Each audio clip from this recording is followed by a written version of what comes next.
Hi అండి. Welcome to Tamil Durga shorts. అందరూ ఎలా ఉన్నారు? బాగున్నారా? మేము కూడా చాలా బాగున్నాం. ఇవాళ అయితే బుధవారం కదండీ! పప్పు, ములగాకైతే వండేసారండి మా అత్తయ్య. రోజు కూరగాయలు ఏం వండాలో తెలియక బుర్ర అయితే పని చేయట్లేదనమాట. ఇంకా రోజు పులుసులు, పప్పులు ఇవే కాకుండా ఇంకా ములగాకు పప్పు వండుదాంలే. ఇందులో కూడా పప్పు యాడ్ అయింది. కానీ ఏం చేయలేము కదా! వండక తప్పదనమాట. ఇంకా బుధవారం కాబట్టి నీసేం తెచ్చుకోలేదండి.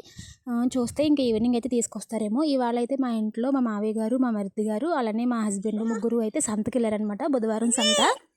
పక్క ఊర్లో మా ఊరు నుంచి ఒక 40 నిమిషాలు ఉంటదండి. బుధవారం అక్కడ సంత అనమాట. ఎందుకంటే మేకలు, ఆవులు అన్నీ అమ్ముతారు. కొనుక్కొని మేమైతే 2 ఆవులు కొన్నారు. అవైతే అమ్మడానికి ఎళ్లారనమాట. సారీ, ఆవులు కాదు, మేకలు. కానీ బేరం కుదరక అవ్వలేదండి. 4 అయితే తీసుకెళ్లారు. ఒకటైతే అమ్మొచ్చేసారనమాట. ఇంకా నేనైతే కిందకొచ్చి చిన్నుకు ఫస్ట్ రాగి జావ అయితే కాస్తున్నాను. హస్బెండ్ ఉంటే ఆయనే మార్నింగ్ నేను పైన పని చేసుకునే లోపు ఆయనైతే కాసి తీసుకొస్తారు. ఈరోజు ఆయన లేరు కాబట్టి నేనే కాస్తున్నా. ఇంక ఇల్లు గుమ్మాలు మళ్ళించేసుకొని ఫస్ట్ పాలైతే పెట్టి మరగబెట్టేసుకున్నానండి. ఇంకా అత్తయ్యకి నాకు అయితే టీ పెట్టుకుంటున్నా.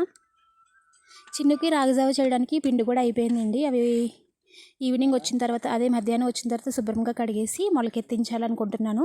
ఇప్పుడు అయితే అత్తయ్య వాళ్ళ ఇంట్లో మామూలుగా కడిగి ఎండబెట్టి ఆడిస్తారు. నేనైతే ఇప్పుడు మొలకెత్తించి చిన్నుకి సపరేట్గా చేస్తాను. Subscribe my channel.